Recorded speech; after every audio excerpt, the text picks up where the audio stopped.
بسم اللہ الرحمن الرحیم۔ عزیز طلباء السلام علیکم، امید ہے آپ خوش ہوں گے، بخیریت ہوں گے۔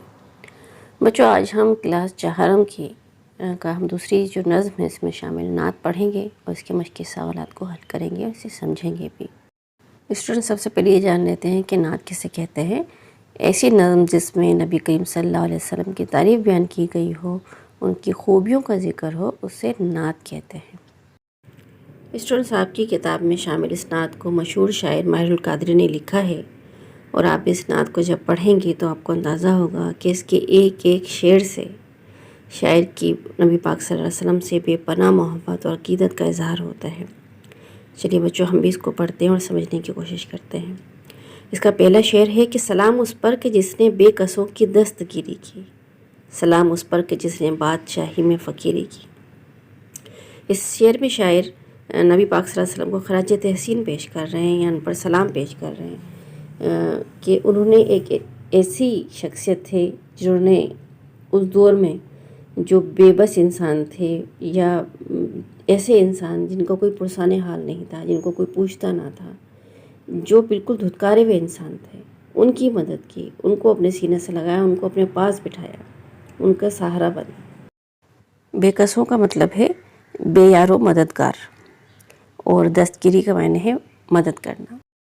اس کا دوسرا مصرع ہے کہ سلام اس پر جس نے بادشاہی میں فقیری کی۔ اس کا مطلب ہے کہ نبی پاک صلی اللہ علیہ وسلم نے بہت سادہ زندگی گزاری۔ لوگ چاہتے تھے، صحابہ کرام اور دوسرے جو مسلمان تھے اس دور میں، وہ چاہتے تھے کہ نبی پاک صلی اللہ علیہ وسلم کا کام اپنے ہاتھوں سے کریں، لیکن نبی پاک صلی اللہ علیہ وسلم اپنے سارے کام اپنے ہاتھوں سے کیا کرتے تھے، اور اپنی زندگی کی جو انہوں نے خواہشات تھیں بہت محدود کر لیں، تو بادشاہ ہوتے ہوئے بھی انہوں نے بہت سادہ زندگی گزاری۔ دوسرا شعر ہے کہ سلام اس پر کہ اسرار محبت جس نے سمجھائے، سلام اس پر کہ جس نے زخم کھا کر پھول برسائے۔ اس شعر میں شاعر سے فرماتے ہیں کہ نبی پاک صلی اللہ علیہ وسلم نے بتایا کہ اللہ سے محبت کا کیا تقاضا ہے۔ جب آپ اللہ کو اپنا محبوب سمجھ لیتے ہیں تو ہمیں چاہیے کہ اس کی تعلیمات پر جو اللہ تعالیٰ نے فرمایا ہے، جو ہمیں تعلیمات دی گئی ہیں، اس پر پوری طرح عمل کریں۔ اس کے علاوہ کہ اسرار محبت کا مطلب ہوتا ہے کہ پوشیدہ باتیں، ٹھیک ہے، اسرار کا مطلب پوشیدہ۔ اور سلام اس پر کہ جس نے زخم کھا کے پھول برسائے، آپ جانتے ہیں کہ نبی پاک صلی اللہ علیہ وسلم نے کی زندگی کا آپ نے مطالعہ کیا ہوگا تو ان کی زندگی کیسے گزری ہے۔ انہوں نے کبھی کسی سے بدلہ نہیں لیا، انہوں نے ہمیشہ صبر کیا، ہمیشہ لوگوں کو معاف کیا۔ ان کو لوگوں نے برا بھلا کہا، ایک بوڑھی عورت کا واقعہ جو آپ نے سنا ہوگا کہ ان پر کچرا پھینکا کرتی تھی، لیکن نبی پاک صلی اللہ علیہ وسلم نے سب کو معاف کر دیا، برداشت سے کام لیا، صبر سے کام لیا اور لوگوں کو معاف کر دیا۔ پھر شعر ہے کہ سلام اس پر کہ جس کے گھر میں چاندی تھی نہ سونا تھا، سلام اس پر کہ ٹوٹا بوریا جس کا بچھونا تھا۔ اسٹوڈنٹ جیسے میں نے آپ کو بتایا کہ نبی پاک صلی اللہ علیہ وسلم نے اپنی خواہشات بہت محدود کر لی تھیں، بہت سادہ زندگی گزاری تھی انہوں نے۔ نبی صلی اللہ علیہ وسلم نے بادشاہ ہوتے ہوئے بھی بہت سادہ زندگی گزاری۔ ان کے گھر میں کوئی آسائش کی چیز نہیں تھی، صرف بہت اشد ضرورت کا سامان تھا، کوئی سونا چاندی نہیں تھا۔ نبی پاک صلی اللہ علیہ وسلم کے آرام کے لیے جو بستر تھا وہ بھی کوئی بہت شاہانہ یا آرام دہ بستر نہیں تھا، بلکہ اکثر تو وہ زمین پر ہی سو جایا کرتے تھے، یا پیون زدہ بستر تھا ان کا جو وہ زمین پہ بچھایا کرتے تھے اور جس پر آرام کیا کرتے تھے۔ اگلا شعر ہے کہ سلام اس پر جو سچائی کی خاطر دکھ اٹھاتا تھا، سلام اس پر جو بھوکا رہ کے اوروں کو کھلاتا تھا۔ اس میں شاعر صاحب فرماتے ہیں کہ نبی پاک صلی اللہ علیہ وسلم نے اسلام کی سربلندی کے لیے یا اسلام کو پھیلانے کے لیے، لوگوں کو سچ بات بتانے کے لیے بڑی تکلیفیں برداشت کی۔ جب انہوں نے لوگوں کو اللہ کا پیغام دیا جو سچائی کا پیغام تھا، لوگوں کو بتایا، تو لوگوں نے ان کی بات نہیں مانی، ان کا مذاق اڑایا، ان کو طرح طرح کی تکلیفیں دیں، لیکن نبی پاک صلی اللہ علیہ وسلم نے صبر سے کام لیا اور ان کو کوئی جواب نہیں دیا، ان سے کوئی بدلہ نہیں لیا۔ نبی پاک صلی اللہ علیہ وسلم ہمیشہ لوگوں کی مدد کرنے میں پیش رہتے، خود بھوکے رہ لیتے لیکن اپنے پاس جو کھانا ہوتا پہلے دوسروں کو کھلاتے، اگر بچ جاتا تو خود کھا لیتے تھے ورنہ بھوکے رہتے تھے۔ اگلا شعر ہے کہ سلام اس پر جو امت کے لیے راتوں کو روتا تھا، سلام اس پر جو فرش خاک پر جاڑے میں سوتا تھا۔ اس شعر میں شاعر صاحب فرماتے ہیں کہ نبی پاک صلی اللہ علیہ وسلم کو اپنی قوم کی، اپنی امت کی بہت زیادہ فکر تھی۔ امت یعنی قوم، ہم مسلمان نبی پاک صلی اللہ علیہ وسلم کی امت ہیں، تو نبی پاک صلی اللہ علیہ وسلم پریشان رہا کرتے تھے، پوری راتوں کو عبادت کیا کرتے تھے اور روتے تھے، اللہ تعالیٰ سے اپنی امت یعنی قوم کی ہدایت کی اور ان کی گناہوں سے بخشش کی دعائیں مانگا کرتے تھے۔ تو اور نبی پاک صلی اللہ علیہ وسلم سردیوں میں یعنی کہ جب اتنا ٹھنڈا موسم ہوتا ہے یا سردی ہوتی ہے، فرش بھی ٹھنڈا ہوتا ہے، فرش کے معنی زمین، فرش خاک کہتے ہیں زمین کو، اس پر سویا کرتے تھے۔ یعنی ان کا کوئی باقاعدہ بستر، گرم بستر نہیں ہوا کرتا تھا چین اور سکون کی نیند لینے کے لیے۔ تو یہ بہت بڑی بات ہے بچوں کے، ایک شخص جو ایک رحمت بنا کے بھیجا گیا ہے اور جس کو لوگ اتنی محبت کرتے ہیں، محبوب اپنا بنایا ہوا لوگوں نے ان کو، نبی پاک صلی اللہ علیہ وسلم نہ صرف تمام مسلمانوں کو ان کی جان سے زیادہ پیارے ہیں بلکہ اللہ تعالیٰ کے بھی محبوب ہیں۔ تو جو شخص سب کو اتنا ہر دل عزیز ہو، اس کو اپنے آرام کی، اپنے سکون کی، اپنی آسائش کی، اپنی بھوک کی بالکل پرواہ نہیں تھی۔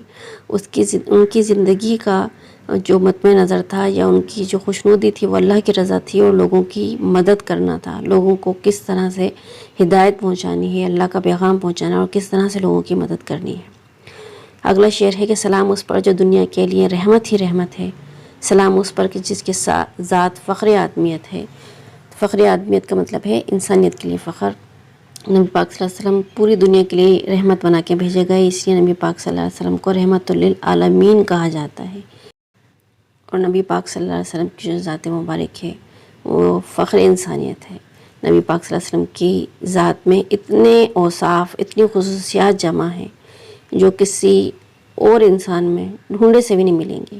وہ ہمارے لیے مثال ہے، ہمیں تقلید کرنی چاہیے، ہمیں ان کی پیروی کرنی چاہیے، ان کی باتوں پر، ان کی جو انہوں نے ہمیں تعلیمات دی ہیں عمل کرنا چاہیے، اور نبی پاک صلی اللہ علیہ وسلم کی سنت پر عمل کرتے ہوئے اپنی زندگی کو ویسے ہی بنانا چاہیے، اسی انداز میں ہمیں ڈھالنی چاہیے جس انداز میں نبی پاک صلی اللہ علیہ وسلم چاہتے تھے کہ مسلمانوں کی زندگی اس طرح سے بسر ہو۔ اگلا شعر ہے کہ درود اس پر کہ جس کی بزم میں قسمت نہیں سوتی، درود اس پر کہ جس کے ذکر سے سیری نہیں ہوتی۔ بزم کہتے ہیں محفل کو۔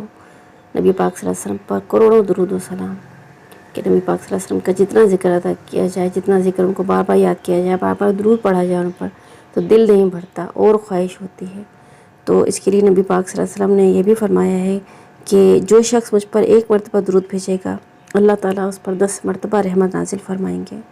اس کے علاوہ یہ بھی ہے کہ اللہ تعالیٰ اور فرشتے نبی پاک صلی اللہ علیہ وسلم پر درود و سلام بھیجتے ہیں۔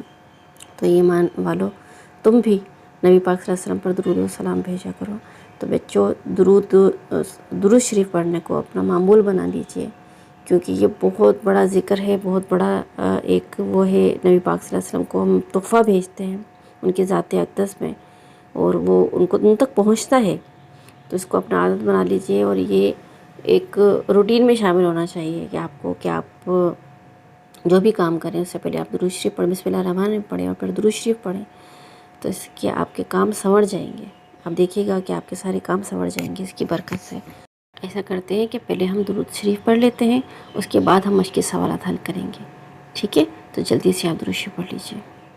اب اس نظم میں شامل کچھ مشکل الفاظ، ان کے معنی: بے کس کے معنی ہیں بے یار و مددگار، فقیری کے مطلب ہوتا ہے ضرورت سے زیادہ خواہش نہ رکھنا، فرش خاک زمین کو کہتے ہیں، فخر آدمیت انسانیت کا فخر، دستگیری کا مطلب ہوتا ہے مدد کرنا، اسرار کے معنی ہیں یہ کہ اسرار سر کی جمع ہے اور اس کے معنی ہیں پوشیدہ باتیں، دکھ اٹھانا، تکلیف اٹھانا، سیری ہونا یعنی جی بھر جانا۔ اب نظم میں آپ نے کیا سمجھا؟ جو نظم آپ نے پڑھی ہے اس میں آپ مناسب لفظ لگا کر مصرع مکمل کرنا ہے۔ سلام اس پر کہ جس نے، پہلے خالی جگہ میں آئے گا بادشاہی میں فقیری کی، بادشاہی لفظ آئے گا۔ دوسرا مصرع دیکھیے کہ سلام اس پر کہ جس نے زخم کھا کر پھول برسائے، اس میں لفظ پھول آئے گا۔ پھر تیسرا ہے کہ سلام اس پر کہ جس کے گھر میں چاندی تھی نہ سونا تھا، اس میں لفظ گھر آئے گا۔ پھر ہے کہ سلام اس پر جو سچائی کی خاطر دکھ اٹھاتا تھا، اس میں لفظ سچائی آئے گا۔ اور آخری ہے کہ سلام اس پر جو فرش خاک پر جاڑے میں سوتا تھا، اس میں لفظ جاڑے آئے گا۔ تو آپ اسے لکھ لیجئے۔ پھر دیے گئے سوالات کے جواب دیں۔ پہلا سوال ہے کہ بادشاہی میں فقیری سے کیا مراد ہے؟ اس کا جواب ہے کہ بادشاہی میں فقیری سے مراد یہ ہے کہ بادشاہ ہوتے ہوئے بھی سادہ زندگی گزارنا۔ دوسرا سوال ہے کہ فخر آدمیت کا کیا مطلب ہے؟ اس کا جواب ہے کہ فخر آدمیت کا مطلب ہے انسانوں کے لیے باعث فخر ہونا، فخر انسانیت کا لفظی مطلب ہے، اور ویسے اس کا مطلب ہے کہ انسانوں کے لیے باعث فخر ہونا۔ اگلا سوال ہے، جو بھوکا رہ کے اوروں کو کھلاتا تھا میں کس بات کی طرف اشارہ ہے؟ اس کا جواب ہے کہ جو بھوکا رہ کے اوروں کو کھلاتا تھا، اس میں نبی کریم صلی اللہ علیہ وسلم کی کردار کی عظمت کی طرف اشارہ کیا گیا ہے۔ آپ صلی اللہ علیہ وسلم ہمیشہ دوسروں کی مدد کرتے، اگر ان کے پاس کچھ کھانے کو ہوتا تو پہلے دوسروں کو پیش کرتے، ہمیشہ خود سے زیادہ دوسروں کا خیال رکھتے تھے۔ یہ سوال ہے کہ اس نعت میں شامل آپ صلی اللہ علیہ وسلم کی 4 خوبیاں بتائیں۔ جو جواب ہے کہ آپ صلی اللہ علیہ وسلم پوری دنیا کے لیے رحمت بنا کے بھیجے گئے، آپ صلی اللہ علیہ وسلم ہمیشہ دوسروں کی مدد کرتے تھے، اور تیسرا ہے کہ آپ صلی اللہ علیہ وسلم نے بادشاہ ہوتے ہوئے بھی بہت سادہ زندگی گزاری، اور چوتھا ہے کہ آپ صلی اللہ علیہ وسلم فخر آدمیت ہیں۔ پھر سوال ہے کہ آپ حضرت محمد صلی اللہ علیہ وسلم سے محبت کا اظہار کس طرح کر سکتے ہیں؟ اس کا جواب ہے کہ ہم نبی کریم صلی اللہ علیہ وسلم کی دی ہوئی تعلیمات پر عمل کر کے اور ان کو درود کا تحفہ بھیج کر ان سے اپنی محبت کا اظہار کر سکتے ہیں۔ بچوں، یہ لفظوں کا کھیل ہے کہ بعض الفاظ 2 لفظوں کا مجموعہ ہوتے ہیں، ایسے الفاظ کو مرکب کہتے ہیں، جیسے ہنسی، مزہ۔ تو میں آپ کو تھوڑا سا اور آسان کر کے بتا دوں کہ کچھ الفاظ ایسے ہوتے ہیں جن کو ہم الگ الگ استعمال کرتے ہیں اور ان کے باقاعدہ معنی ہوتے ہیں، لیکن ہم کبھی کبھار 2 الگ الگ الفاظ کو ہم ملا دیتے ہیں، یعنی کہ جو اپنے معنوں میں استعمال ہو رہا ہے وہ ہم اس کو ملا کر ایک نیا لفظ بنا دیتے ہیں۔ جیسے ہنسی کا مطلب ہنسنا ہے، اور مذاق کو کہتے ہیں، تو ہنسی مزاح ملا دیتے ہیں۔ جیسے ہم کھیل کود، ٹھیک ہے نا، کھیل کے اپنے معنی ہوتے ہیں، کود کے اپنے معنی ہوتے ہیں، کھیل کود ہم جب ملاتے ہیں تو ایک نیا لفظ بن جاتا ہے۔ تو اسی طریقے سے الفاظ جب ہمیں مکمل کرنے ہیں کہ کس الفاظ کے ساتھ کون سا لفظ لگے گا تو مرکب لفظ بن جائے گا۔ اس میں پہلا لفظ ہے خون، اس کو ہم ملا دیں گے پسینہ کے ساتھ، جیسے کہتے ہیں نا میں نے بڑا خون پسینہ بہایا ہے پھر یہ کام ہوا ہے، کسی مشکل کام کو سر کرتے ہیں تب کہتے ہیں۔ اسی طرح سچ کے ساتھ مجھ، یہ پہلے سے کیا ہوا ہے۔ اس کے علاوہ کیڑے کے ساتھ مکوڑے، اس کے ساتھ ملا دیں گے۔ شور، شرابہ کے ساتھ ملا دیں گے تو مرکب لفظ بن جائے گا۔ اچھا، یہ الگ الگ جو لفظ ہیں ان کو ہم مفرد الفاظ کہتے ہیں، اور جب یہ دونوں مل جاتے ہیں تو ہم ان کو مرکب الفاظ کہتے ہیں۔ کالا کلوٹا، جیسے کوا بہت کالا کلوٹا سا ہوتا ہے، اور اس کے علاوہ ہے کھیتی باڑی، یہ مرکب لفظ ہیں۔ اب ہے قواعد سیکھیے، دیے ہوئے جملے غور سے پڑھیے۔ ہاکی میز کے نیچے ہے، آسمان پر تارے ہیں۔ اوپر دیے جملوں میں حروف نیچے اور پر کو نمایاں کیا گیا ہے۔ یہ حروف ایک لفظ کا دوسرے لفظ سے تعلق قائم کرتے ہیں، انہیں حروف جار کہا جاتا ہے۔ ان کی مثالیں کون کون سی ہیں؟ تک، اوپر، نیچے، اندر، باہر، آگے، پیچھے، درمیان، پر، سے وغیرہ حروف جار ہیں۔ حروف جار ایک لفظ کا دوسرے لفظ سے تعلق بھی بتاتے ہیں، اور اس کے علاوہ پوزیشن بھی بتاتے ہیں کہ کون سی چیز کہاں پر ہے۔ اب کچھ وہ دیے ہیں، مناسب الفاظ لکھ کر جملے مکمل کرنے، خالی جگہ دی ہوئی ہیں۔ قلم سے لکھو، ٹھیک ہے، اس میں سے آئے گا، تعلق بتایا گیا ہے۔ اور اپنی پڑھائی پر توجہ دو، اور باغ میں رنگ برنگی تتلیاں اڑ رہی ہیں۔